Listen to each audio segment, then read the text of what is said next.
Okay, good morning everyone. Today I'm going to do the second part of the first slides that I presented yesterday. Just one reminder for this week.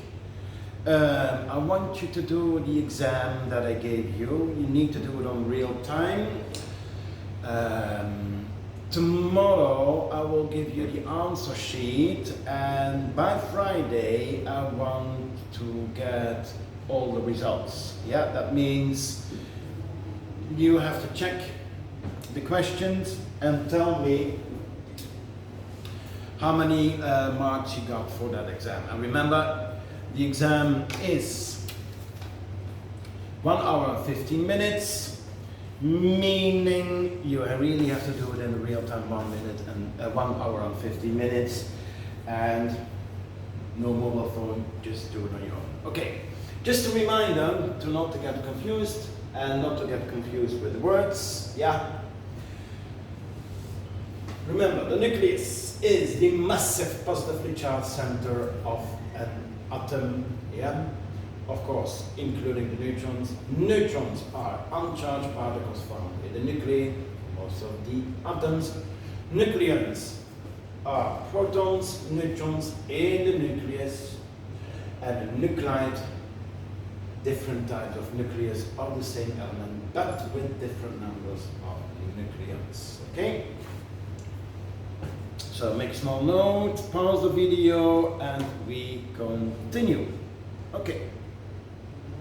We did that? Okay. Now we're going to talk about the forces inside the atom, and obviously you know already some forces. Let's start with the gravitational force. Yeah? Gravitational force is the attractive force between two masses. So yes, the protons and the neutrons, they have a mass, meaning there is a gravitational attraction to them. However, between the forces, between the objects is relatively small. Actually, it is very small, and we will look at the other forces. Okay, so inside the atom we have gravitational forces, and the gravitational force is very tiny. Another familiar force is the electric force, yeah?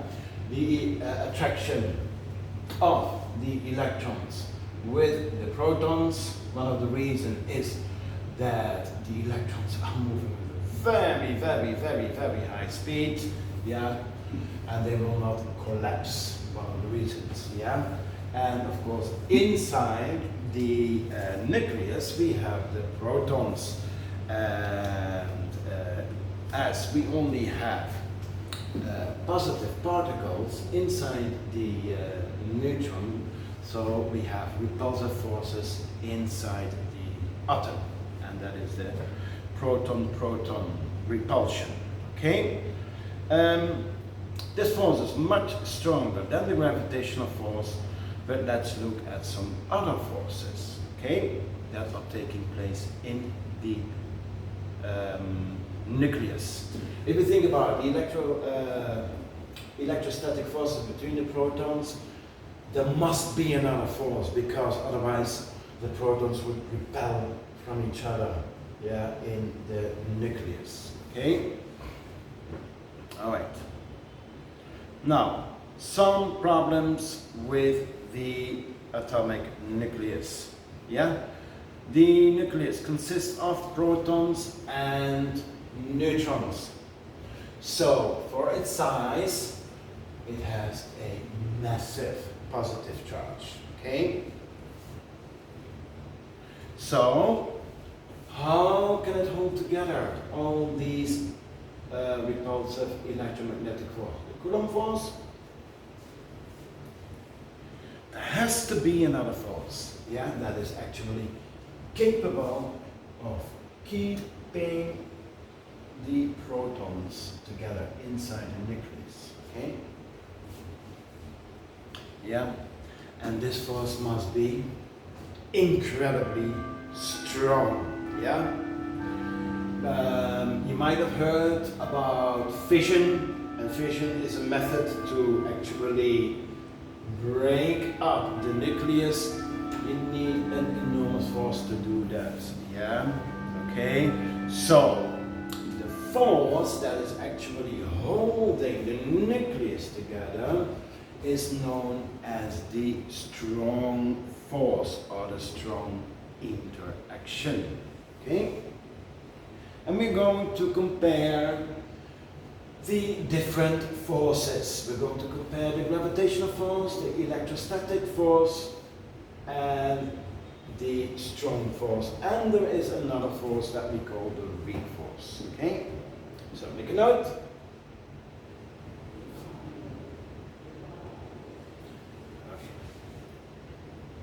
The strong force. Now, the strong force only operates at a very short distance, and we're talking about a very short distance. Yeah? Because when two nuclei are approaching each other, they are normally repelled by the electrostatic forces or electromagnetical forces. Okay? Yeah. So let's look at the graph and let's look at the strong force and the forces that are actually acting on each other. On the vertical axis we have the force in kilonewtons. When the force is positive, it's repulsive. When the force is negative, it is repulsive. And we're going to look how is this force acting over the distance. Now we are talking about femtometers. Femtometers is about a distance of 10 to the negative 15 meters. Okay? So remember, nanometer is the distance of 10 to the negative 9 meters. So you can imagine how close the particles are to each other. And here we have the graph, and we will see that if the separation is too big, the force is almost zero, and we're talking about 5 femtometers.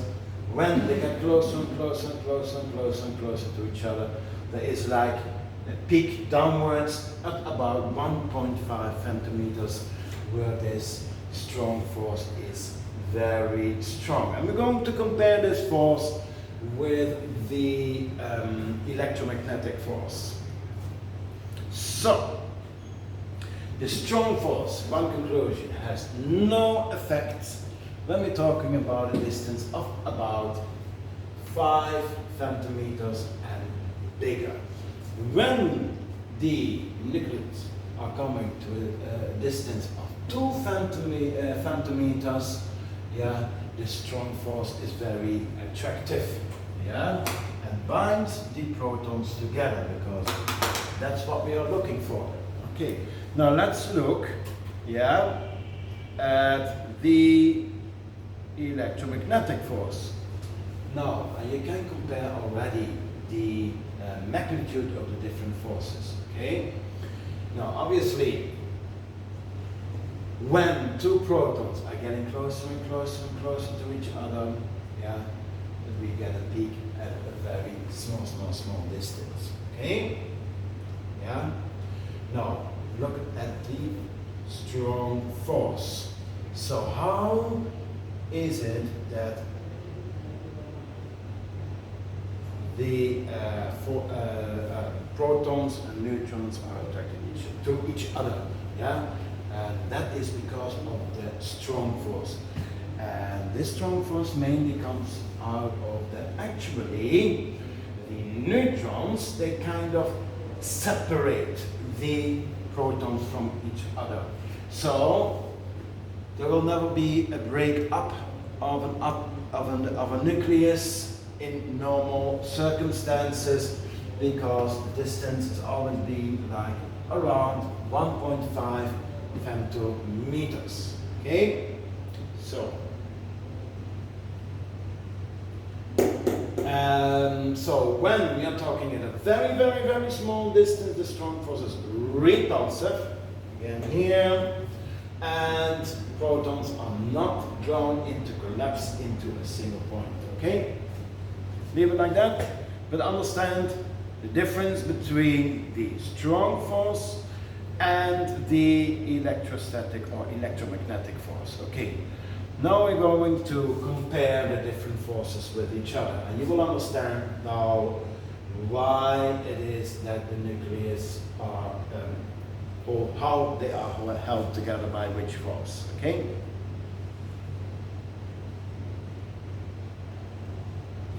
Okay, let's look. And we're going to look at the relative strength. Okay? So here we have the interaction forces. We have actually 4 forces. We don't talk too much about it, but you have to mention it in your exam. Okay? Relative strength, and we compare the relative strength to the strong force. We look at the range of the force and the mediating field particles. We don't talk too much about gluons, but later on when we talk about the particle physics, you will understand what we are dealing with. Okay? Now, relatively, the electromagnetic force is the second one that is the strongest, but 100 times less. Okay? So this is the repulsive force inside the atom. Then there is a weak force, of the very tiny particles inside the atom. We will not discuss the bosons, but you just have to mention that there's also a weak force. This is already 10 to the negative 6, 1 million times smaller. Okay? Then, amazingly, because we always talk about in mechanics about gravity, and we always feel the force of gravity, but the gravity actually is a very, very small force. Even if 2 masses are very close to each other. Okay? Next year you will learn much more about gravitational forces, that there's a relation between the distance squared. Okay? So, can you see here? 10 to the negative minus 43, and we compare it with the strong force. That's amazing, no? So it is a strong force that actually holds the nucleus together. Okay?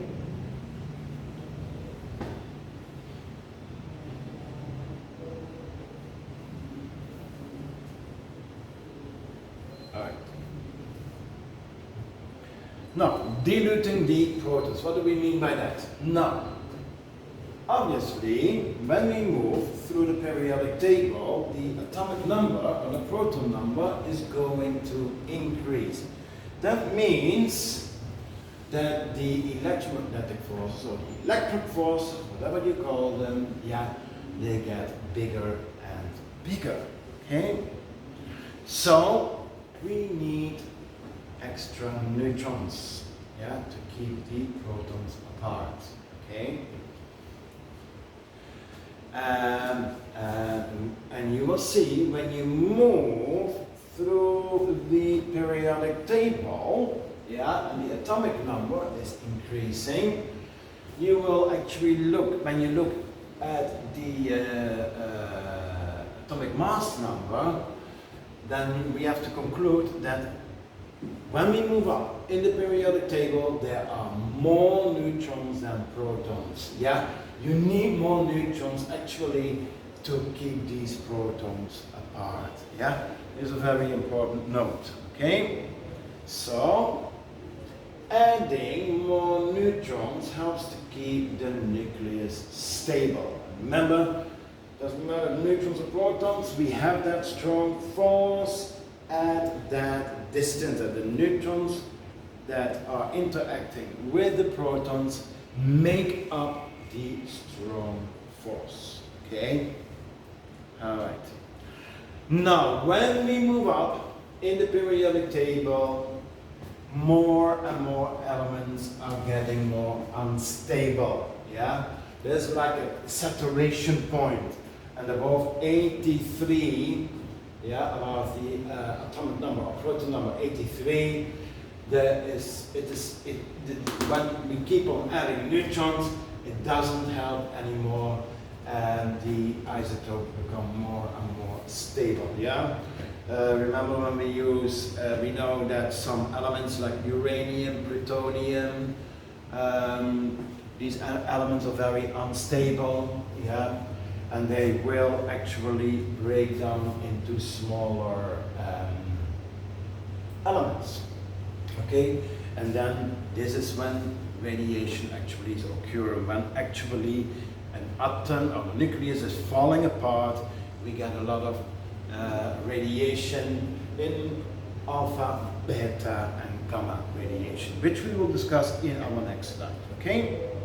So, whether an atom is unstable or not, it depends on the protons and the nucleus in the nucleus of the atom, okay? So, make a small note of that and try to understand. So, conclusion, more protons, the more unstable an atom gets, because we get more electromagnetic forces. By adding neutrons, it keeps the nucleus more stable, and the more we move up in the periodic table, we have more neutrons than protons. When we're talking about an element with a proton number above 83, at a certain moment it doesn't help anymore to add neutrons. The nucleus becomes unstable. Okay? Now I will show you an applet, building an atom applet, and you will see actually how we can make an atom stable. Yes, there are some elements with a lower proton that can actually become unstable. Yeah? So, how can we make them more stable? And this applet will show you a little bit how this works. Okay?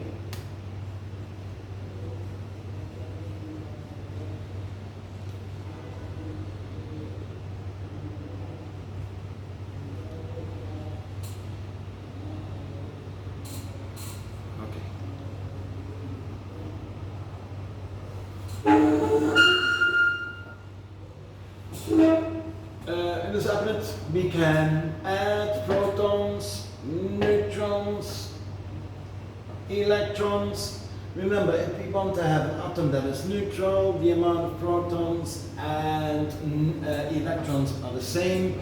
I'm going to add the stableness and unstableness, and we're going to look at the mass number and the net charge. Okay, let's add some protons. First one is hydrogen, very stable. Okay, let's put a neutron. Remember, this was deuterium. Where do we have to put it? In the nucleus. I could add another one, then we get tritium, remember the isotopes, and we see already it's going to shake, yeah? But this is not a good example, but let's put more protons, and I will tell you what will happen when we add more neutrons, okay? Lithium, beryllium. Now, beryllium, if it has three protons and one neutron, well, you can imagine there is a lot of electro-repulsive forces between the protons. So, in order to make it more stable, I'm going to add more neutrons. Still unstable, still unstable. So we have now 4 protons and 3 neutrons. Let's add some electrons first. And you need to know how we build up the electrons. Let's keep it neutral. I'm adding now 1 more and let's see if it becomes stable. Not yet. So with 4 protons and 4 neutrons, beryllium is pretty much unstable. Let's add 1 more. Oh, that's interesting. Now it has become stable. Yeah, you see what the neutrons are actually doing? They're trying to separate the protons from each other, so actually to decrease the electromagnetic forces. And remember the difference between electromagnetic forces in magnitude and the strong forces that are working. Okay, I'm going to add more protons and make it more unstable. Let's see what we can do. This is carbon. What is carbon? Mass number 11. So carbon 11 is very unstable. Let's add some electrons so that it keeps neutral. It's interesting to see how the electrons actually are placed around the nucleus. Now, carbon 11, unstable. Let's add another proton. Carbon 12, unstable. Now,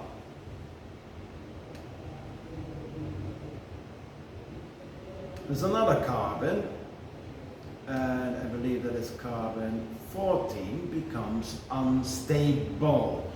And actually carbon could fall apart, yeah? Okay. So there's like a kind of amount of neutron to proton ratio for each element that is stable. So again we see when we don't have enough neutrons to separate the protons, it becomes unstable. When we add, and there's a certain point where they are very stable, yeah, then you will see it won't fall apart. Okay, let's add more protons, nitrogen, oxygen. I think oxygen 14 is very unstable. Let's add 1 more, fluorine. And then we have neon. Okay, so we have now 2, 4, 6, 8, 10 protons and only 7 neutrons. So let's add some neutrons and see if it will become more stable. Still unstable.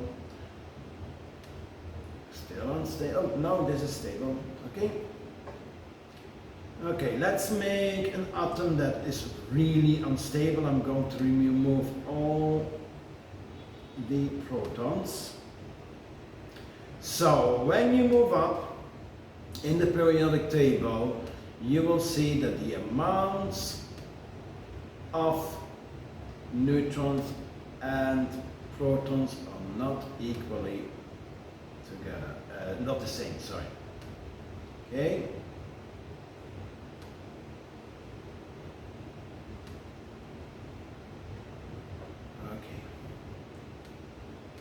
So play a little bit with this, look at the applets, understand just the following, know the differences between the different forces,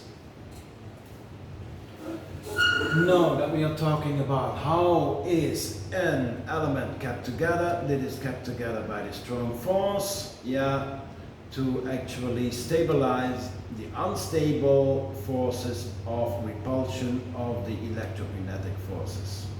Okay? Now, it is the neutrons that actually make the element stable. Note also when there are in general more neutrons than protons in a normal isotope. Okay? When we get above 83, the atom becomes, or the nucleus becomes really unstable. Okay?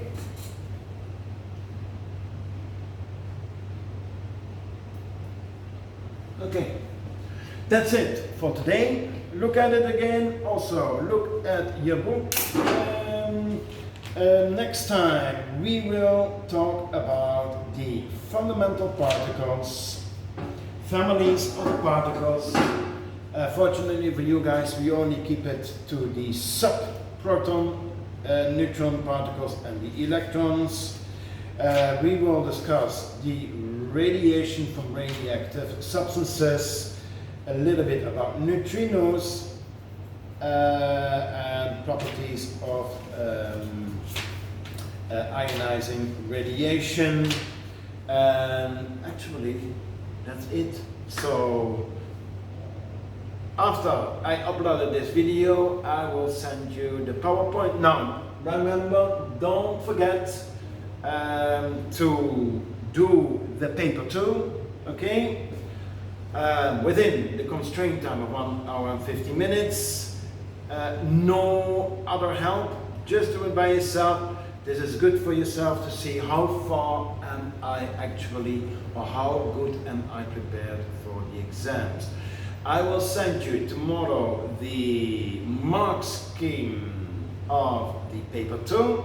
You check on yourself the answers and you give yourself a mark, and your assignment is to send me the marks by Friday. Okay?